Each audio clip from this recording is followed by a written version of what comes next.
কয় টাকা পাওনা হয়েছে কাছে? 6000 টাকা। হ্যালো, আমি যে কয়দিন দেশে থাকবো এই কয়দিন এরা যা খায় সব আমার নামে বিল করবা। আমি বিদেশে যাওয়ার আগে তোমার টাকাটা দিয়ে যাবো। তোমার অনেক পরিবর্তন দেখে ভালো লাগতেছে। সবই আল্লাহর মর্জি, আর তুমি তো সবই জানো এই দেশে থাকতে কি কষ্টটা না আমি করছি। তারপরে এই মানুষের কাছ থেকে ধার দেনা কর্জ করে বিদেশে গেছি। তোমারও তো আমি কইতামই আগে যে দেখো একদিন আমি বিদেশ যামই, সৎ পথে টাকা উপার্জন করবো। এমন সুখে আছে, আল্লাহ ভালো রাখছে আমার। যদি লক্ষ্য থাকে অটুট, বিশ্বাস হৃদয়, তাহলে কি হয়? এটা হলো তার উদাহরণ। দোস্ত কি ভাবতেছ? ওই লক্ষ্য টুটের ব্যাপারটাই ভাবতাছি। কথা হাসাই গেছ তুমি না, ভালোবাসা জিনিসটা বুঝো না, নিতেও পারো না। তোমার দোষ না, পুরা সমাজের এই অবস্থা। যে দেশ ভালোবাসা না ওই দেশে আমি থাকবো না, আমি বিদেশ যাবো না, সবকিছু ঠিক করে বলেছি। তোমার এখনো বিদেশে যাওয়ার কেন উঠছে? তুমি আমার বাপের বাড়িতে পাঠায় করবা যে যাও বাপের বাড়ি থেকে আমি যে বিদেশ যাবো টাকাটা নিয়ে আসো।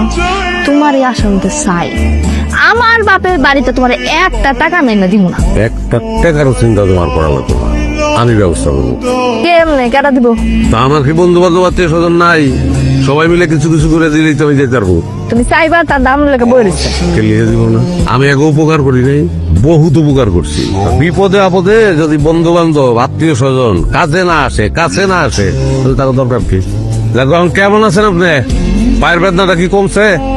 অবাদান পায়ের বেদনা কমছে, তাই কাশির সিরাপটা শেষ হয়ে গেছে। বাজান, আমার একটু জিলাপি খাইতে মন চাইতেছে, আমার একটু জিলাপি আনিয়ে দিবি? জিলাপি তো আইনে দিব, জিলাপি খাইবেন আপনি? কাশির ওষুধটা লাগবো না, যাওয়ার সময়টা দিয়ে যাবো না। বিদেশে যাবি, বুদ্ধি দিচ্ছে কিনা? বুদ্ধি কেউ দেয় নাই, নিজেই চিন্তা করে বুদ্ধি বাইর করছি। দেশে তো অনেক কিছু করার চেষ্টাই আমি করলাম, হইলো না তো। ভাবলাম বিদেশ যাই। যখন নিজের দরকার হয়েছে চলে আইসিস, আমার যখন দরকার হয় তখন তো আসিস না। হ্যাঁ, আর এখন আইসিস আমার কাছে টাকা নিতে, তাই তো? তা আপনি আমার চাচা, আপনার কাছে আমো না কার কাছে আমো? আমি ডাকলে তো আসিস না। গত ইলেকশনে তো কাম করছি আপনার মাইরও খাইছি, পিঠে দাগও আছে। আপনি তখন কি কইছিলেন? আপনি পাশ করলে সচিব বানাবেন, পাশ তো করছেন, সচিব বানান নাই কেন আমারে? তোর এত বড় স্পর্ধা তুই আমার কাছে কই ফুটছাস? আমার পানির মতো টাকা দিতেছে, আর তুই আমার কাছে টাকা চাইছিস। এখন আমার কাছে কোনো টাকা পয়সা নাই, হাত খালি, আমি টাকা দিতে পারবো না। তুমি কি টাকা দিতে রাজি হয়েছো? মাথা খারাপ নাকি? আমার ইলেকশনে কত টাকা লাগবে? খুব ভালো করছো, বুঝার আবার শখ হয়েছে চিত হয়ে শোয়ার। তুই তো আমার একমাত্র ভাই, ব্যবসা বাণিজ্য করে নিজের পায়ে খাড়াইছস। আমার থেকে খুশি তো আর এই ব্যাপারে কেউ নাই। আমি বললাম অনেক আশা লইয়া তোর কাছে আইছি। আর দেশে তো চেষ্টা করলাম অনেক কিছু করণের, কিছুই তো করতে পারলাম না। আমি তাহলে ভাবছি যে বিদেশ যাবো।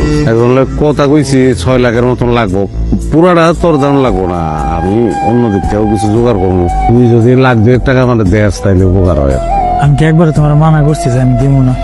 খাওয়া দাওয়া করো, বিশ্রাম করো, তারপর বিষয়টা আমি দেখতেছি। আমি একটু আসতেছি, তুমি বসো। আরে কি হয়েছে? ভাইজান তো দেশে বিদেশ যাবো, টাকা চাইছে 2 লাখ। তাছাড়া ভাইজান তো কোনো সময় টাকা চায় না আমার কাছে, এই প্রথম চাইছে। তারা মানা করি কেন কও? মাত্র 2 লাখই তো, অসুবিধা। খবরটা একটা টাকাও দিবান। টাকা মাপ না নাকি? তুমি হারে চিনো না, হারে টাকা দেওয়া আর টাকা পানিতে ফেলা একই কথা। আমি ভাইজানের মানা করবো কেমন? তুমি যেমনে পারো সেমনে মানা করো। বিয়ের পর এই প্রথম আমরা দেশের বাইরে ঘুরতে যাইতেছি, কতগুলো টাকা খরচ হইব তুমি বলো? তুমি যাও কিছু একটা বইলা। আসলে হয়েছে কি, আমি একটু টানাটানির মধ্যে আছি তো। আগামী মাসে আবার আমার বলে একটু নেপাল যান, নেপাল থেকে আসি, তারপরে তোমার টাকাটা দিব না। নেপাল থেকে কবে যাবি? 20 দিন তো লাগবেই। নেপাল থেকে আবার একটু মালদ্বীপ যাইতো। আমার হাতে টাকা আসলেই আমি তোমার ফোন দেবো, তুমি এসে নিয়ে যাও। ফোন ধরো না কেন? চাচাই ফোন দিছে। চাচাই ফোন দিতেছে, ফোন ধরো। সেও তুই টাকা দিয়েছে। চাচাই টাকা চাইলে চাচাই টাকা দিবা? চাচাই চেয়ারম্যান হইতে চাইতেছে, হ্যাঁ টাকা দিলে সেই টাকা 3 গুণ ফেরত দেয়। আর তোমার বাইরে টাকা দিলে সব টাকা ওই পানিতে গিয়ে পড়। ফোনটা ধরো। আসসালামু আলাইকুম চাচা। জি কত? 10 লাখ না? বিকালবেলা আমি ক্যাশ টাকা লইতেছি। চলো ঘরে চলো, তোমার পায়ে ধরতাছি, ঘরে চলো। আহ ঘরে যাইতাম না, আমার এনে ভালো লাগতেছে। টাকা জোগাড় হয়েছে? চাচার কাছে গেছিলা? কি কো? তোর কথা শুনেছে আমাদের শুনাইলে হুনাক, তোমার হ্যাঁ করে দরকার আছে। চাচি আমার ফোন দিছিল, কালকে একটু যাম। কেলিয়ে যাইতে গেছো? বাড়িতে নাকি মেহমান এলো, রান্না বান্না করে দিয়ে ঘোড়া রান্নার রান্ধন বারণ, কামলা খাপতে ডাকছো তোমারে?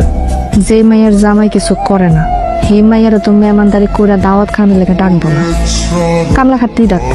কেমনটা আমি দেখতেছি কি করেন যায়। তোমার গেলে 100 বার কইছি এই আজে বাজে জিনিস গড়াইবা না, আমার বিরক্ত লাগে। খাই কি সাদে নেই, মনের কষ্ট খাই। যেই কষ্ট বুড়ানোর লাগে এইসব আজে বাজে জিনিস খাওয়া লাগে, ওই কষ্ট কষ্টই না, কষ্ট হইতেছে বুকের আগুন, যেটা নিতে দিতে হয় না, জ্বালায় রাখা লাগে। হয়তো এই আগুনে নিজে জুলা পুরা খাটি হইবা, আর নাহলে আশেপাশে যা আছে সব পুরা সারখা করে দিবা। পুরো 5 লাখই আনছি স্যার, আমার কানিরা বই বলতেছেন। ওইটা নেন যে আপনার কান্দা হয়ে গেছে, আপনি শুধু বাসায় গিয়ে নাক টেনে ঘুমাই ভাই, বুঝতে পারছেন? দোস্ত, দোস্ত হাই হাই, আমি তো ফোনে তো সবকিছু তোরে কইছি। তুই যে আমার কত বড় উপকার করছস। আমার ইন্টারমিডিয়েট পরীক্ষার ফিস তুই দিছিস, বলি নাই, আর কখনো আমি ভুলতেও পারবো না। তোর কারণে না আজকে আমি এত দূরে আসতে পারছি ভাই। আমার ঘরে না ওই ক্যাশ টাকা নাই, আমি তোর জন্য একটা চেক রেডি করে রাখছি, তুই একটু কষ্ট করিয়া একটু ব্যাংকে যায় চেকটা ভাঙে আনিস। তুই যে আমার কত বড় উপকার করছিস দোস্ত, তুই এটা জানো।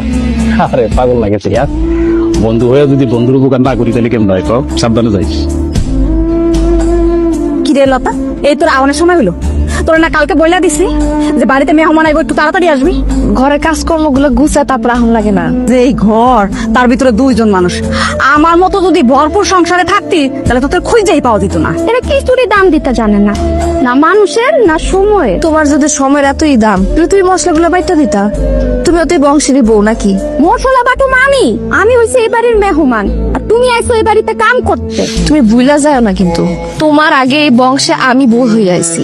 যার জামাই বাদাই মা তার আবার আগে আর পরে। কি শুরু করলি লতা? তোরা ডাইকে কি ভুল করছি?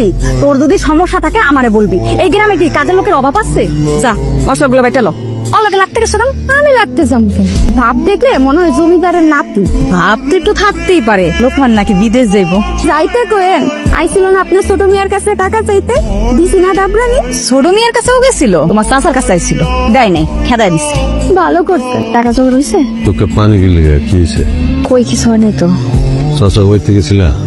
হ, কি কইছে এরা? কিছু না। এই প্রত্যেকটা লোকের লেগে আমি কি না করছি। টাকা আমি পাইছিল, তা কেটা দিছে জানো? কেন? এগুলো সব তো চাষির গয়না। এই গয়না যার সে একদিন দুনিয়া ছেড়ে চলে গেল, আমার তো আর কেউ নাই। এগুলো রাইখা দিয়েছিলাম, আর মনে মনে আল্লাহরে কইছিলাম, আল্লাহ এই জিনিসের হেফাজত তুমি কইরো, যদি কোনোদিন কোনো মানুষের উপকারে লাগে তাহলে দিও। এটা তোর নসিবে ছিল রে বাপ, আমি তরে দিলাম। চাচা এটা কি গণ এই জিনিস তো লইতে পারবো না আমি। আমি আর কয়দিন মালিক ডাক দিলে চলে যাবো। খবরে তো এই জিনিস লাগবো না, খবরে এই জিনিস অচল। তুই নে, তোর কাজে লাগা। তো একটা ওসিয়ত কইরা গেলাম, যদি কোনোদিন ঘুরে দাঁড়াইতে পারোস, তোর দরজায় যদি কেউ আসে তাহলে খালি হাতে ফিরাস না।